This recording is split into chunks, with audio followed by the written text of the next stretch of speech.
Welcome back, fourth graders. Honey Rose told me to pass on to you guys that she's sorry about the little incident that happened with her lesson yesterday. She hopes you all had a happy Groundhog's Day, but she certainly wasn't intending to embarrass herself quite like that.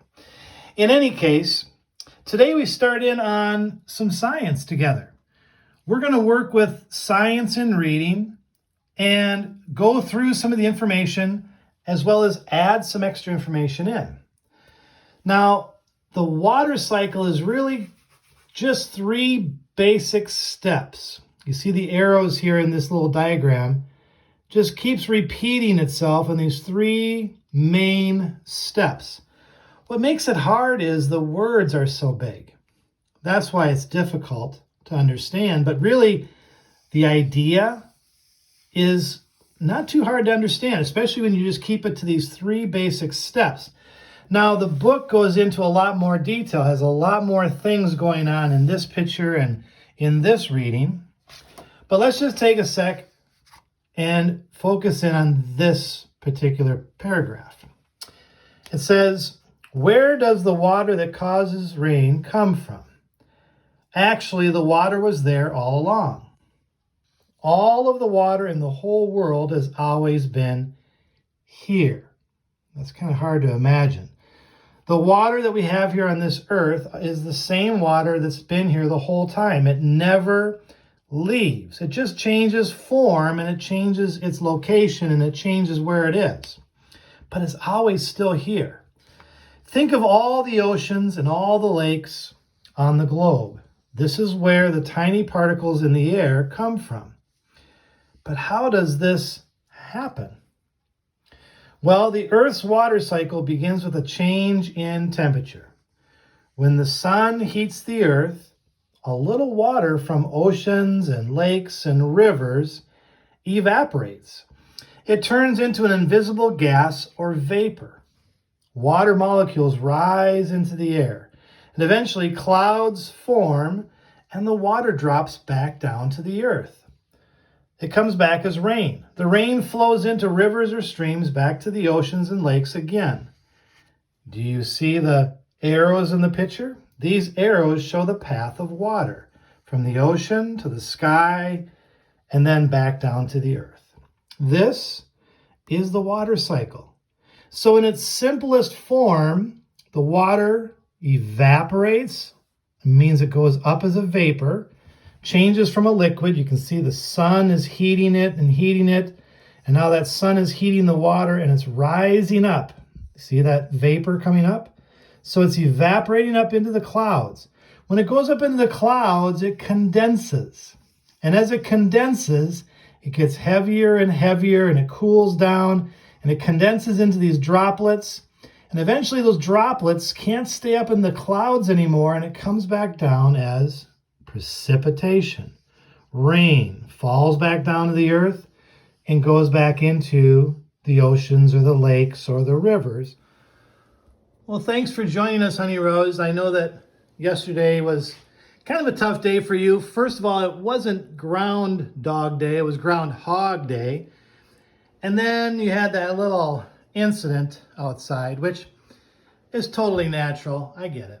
But today, if you would, looks like you already did this. You wrote down some words on those cards so it's easier for the kids to see the main vocabulary words. And it looks like you started in on a little experiment here. Well, this is going to be kind of fun. Thanks, Honey Rose. Let's take a look at what you have for the cards. All right, thanks, Honey Rose. Looks like she's organizing these cards for us. The three main words that go along with our science unit on the water cycle. These are the three big, gigantic vocabulary words. There's a lot of syllables in these. So Honey Rose has organized them for us a little bit. The best way to learn things is to probably say things out loud and then to show, like Mr. Van Horn was having you demonstrate by showing examples of these words, so that way you can understand what they mean and remember them better. So let's practice saying them out loud. because there's a lot of syllables in there. Evaporation. The word evaporation. What I'm going to have you do is Honey Rose is going to count it out. And on the count of 3, you're going to unmute your mic, say evaporation together, and then mute your mic again right away. Let's see how well we can do this. Honey Rose, you ready? Honey Rose will count it out. You're going to say evaporation. Ready? 1, 2, 3.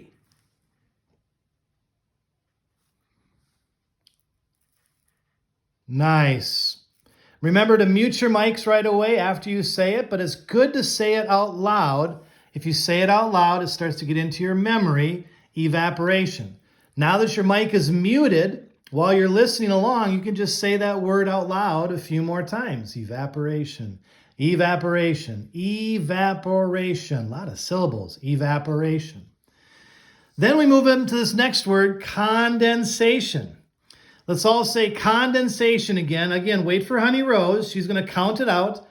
On 3, we're all going to say condensation together. We'll unmute our mics, say it, and then mute our mics again. Let's see how well we can do. Honey Rose, you ready? Condensation on 3. Here we go. 1, 2, 3. Ooh, nicely done. Condensation.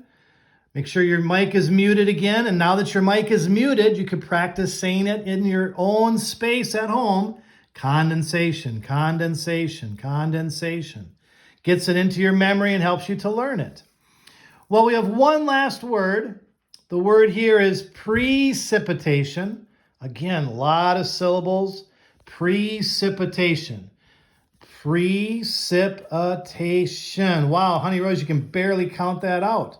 Precipitation, 5 syllables. So let's practice saying precipitation on 3. Unmute and mute. You ready? On the count of 3. Let's do this one as a whisper. On the count of 3. Ready? Precipitation. 1, 2, 3. Precipitation. Ooh, nicely done. Precipitation. Now that your mic is back off again, you can say it to yourself. Precipitation, precipitation, precipitation. Wow, a lot of syllables there.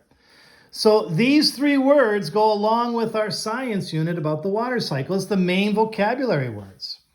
Water changes to a vapor, and it goes up into the air as a gas. So evaporation turns into a vapor, goes up into the air, goes up into the clouds, and condenses. Condensation. C for clouds, C for condensation. It goes up into the clouds, and it gets colder and colder until it makes all these water droplets. Condensation is happening, and then it gets so heavy up in the clouds that it has to fall back to earth, and that's where we have precipitation. And precipitation is usually in the form of rain. But we know here in Minnesota, those clouds, when they start to have precipitation and it falls back down to the earth, it falls back down as snow as well. So there's different kinds of precipitation. It could be rain or snow or sleet or hail. Lots of ways that condensed water up in the clouds falls back down to earth. All right, well, let's go back to our article one last time. Thanks for your help here, Honey Rose. And we still need to find out about your experiment, too. So we'll have to take a look at that later. So let's read on to finish. It says, condensation also plays a big role in the creation of rain. The air far up in the sky can be very cold. When the warm air that contains invisible water droplets rises from the earth and meets the cold air, the droplets become visible. This process is called, and here's that big fancy word again, condensation. Condensation. Clouds are formed as the air high up becomes colder and heavier. When the water drops grow too heavy to be held by the air, they fall out of the clouds as, here's that other word, precipitation, or rain. The rain rushes into the earth's oceans, rivers, and lakes. And then the cycle starts all over again.